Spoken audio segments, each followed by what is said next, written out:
warahmatullahi wabarakatuh. Kami dari kelompok 5 yang beranggotakan saya Naila Fitriwati dengan NIM akhir 018. Saya Nasati Kolpa dengan NIM akhir 006. Saya Khayal Indra Syaitannya dengan NIM akhir 064. Saya Naila Galida dengan NIM akhir 031. Dan saya Clareta Tika Tika Mahjawati dengan NIM akhir 015. Kami dari kelompok 5 akan melaksanakan pembelajaran di luar ruangan dengan tema pelajaran yaitu keanekaragaman hayati tingkat tumbuhan. Menyajikan. Oke, jadi pada hari ini kita akan belajar tentang keanekaragaman hayati tumbuhan. Nah, sebelum kita akan jalan-jalan, Ibu akan sedikit memberikan materi, bukan materi seperti pengantar, yaitu keanekaragaman hayati tingkat tumbuhan ini memiliki 3 tingkat, yaitu yang pertama ada tingkat gen, kedua tingkat spesies, dan ketiga ada ekosistem. Oke, jadi nanti kita akan berjalan-jalan sambil mengamati lingkungan sekitar kita. Nah, jadi nanti kita akan berjalan dari pos 1 ke pos berikutnya. Nah, di setiap pos itu nanti tuh mewakili tingkat keanekaragaman hayati. Misalnya yang pertama pada tingkat gen, kedua ada tingkat spesies, dan yang ketiga ada tingkat ekosistem. Oke, nanti jalannya tertib ya, jangan pisah-pisah, harus tetap fokus. Oke, sekarang kita ke pos 1. Oke, ayo ikutin dulu ya.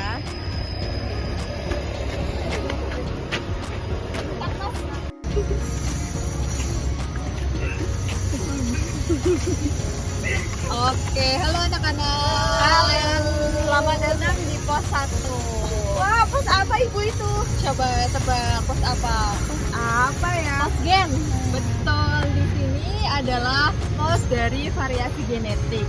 Mungkin tadi sudah dijelaskan kita akan mempelajari 3 Tingkatan keanekaragaman hayati. Oke, apa saja?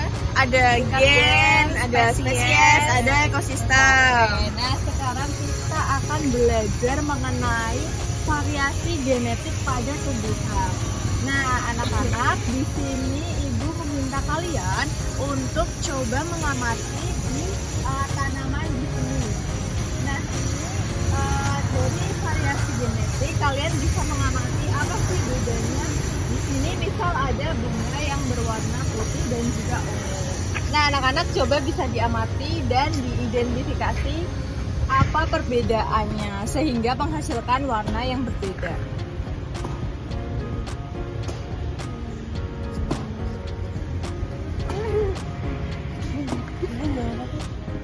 Ibu ini boleh dicabut nggak Bu? Boleh. Oke. Ini putih. Yo mundur untuk menjelaskan. Oke Ibu sudah. Oke, kalau menurut kalian perbedaan itu karena apa? Karena gen Bu berbeda gennya. Ada yang gen menurunkan warna bunga warna ungu dan warna putih. Betul. Jadi perbedaan ini didasari karena sifat-sifat gen itu berbeda di antara spesies. Meskipun dalam satu spesies, namun variasi genetik itu bisa terjadi. Nah, karena kalian sudah paham, bisa dilanjut ke pos 2. Terima kasih Ibu.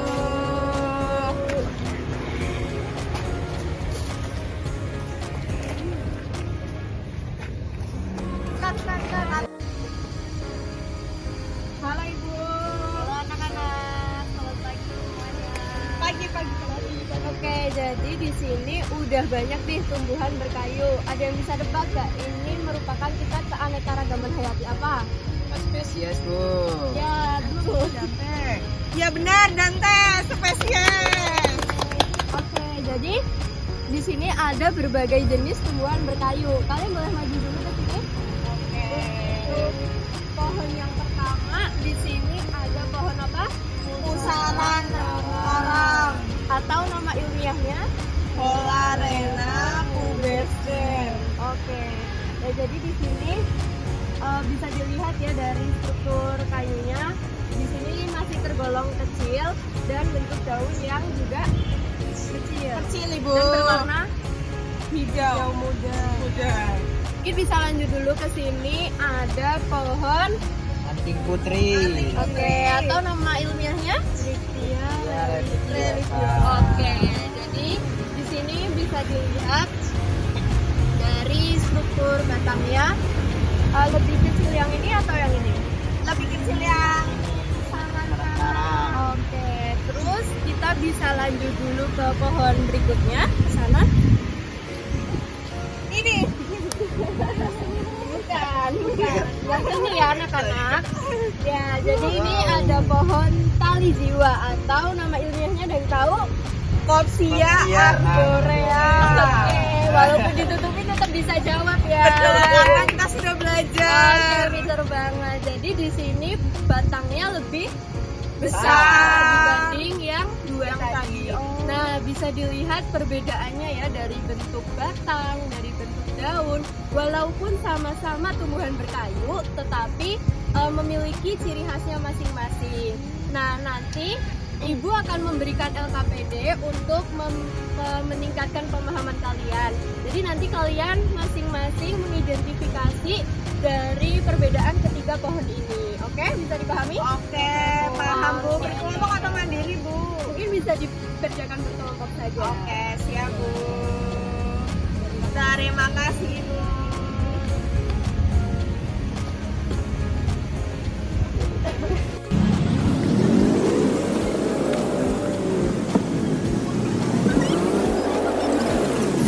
Halo semua.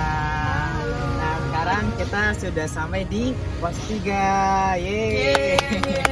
Nah, setelah tadi kalian itu mempelajari keanekaragaman tumbuhan di tingkat apa aja? Ada tingkat gen, ada tingkat spesies. Benar sekali, tepuk tangan buat kita.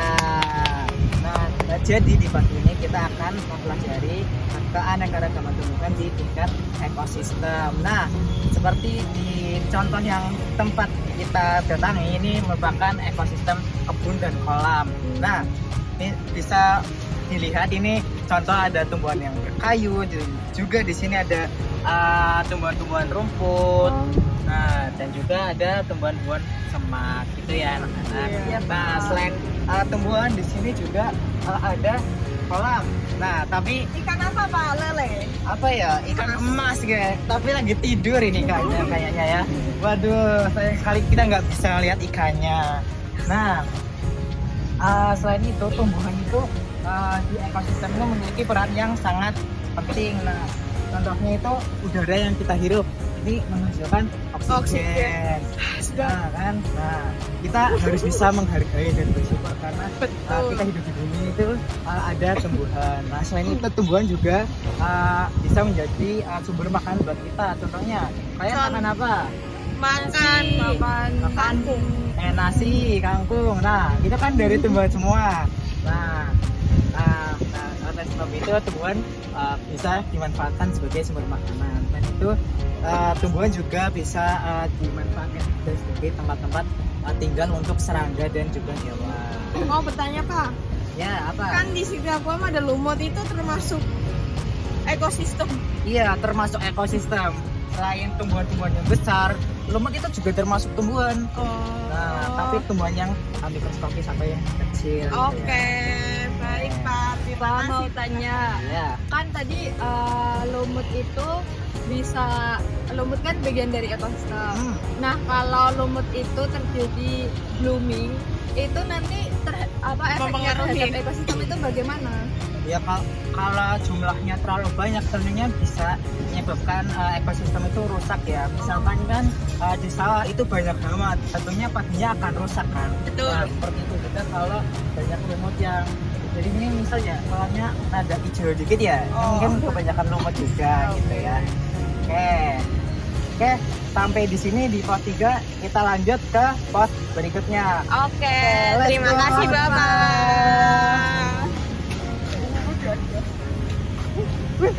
Bapak.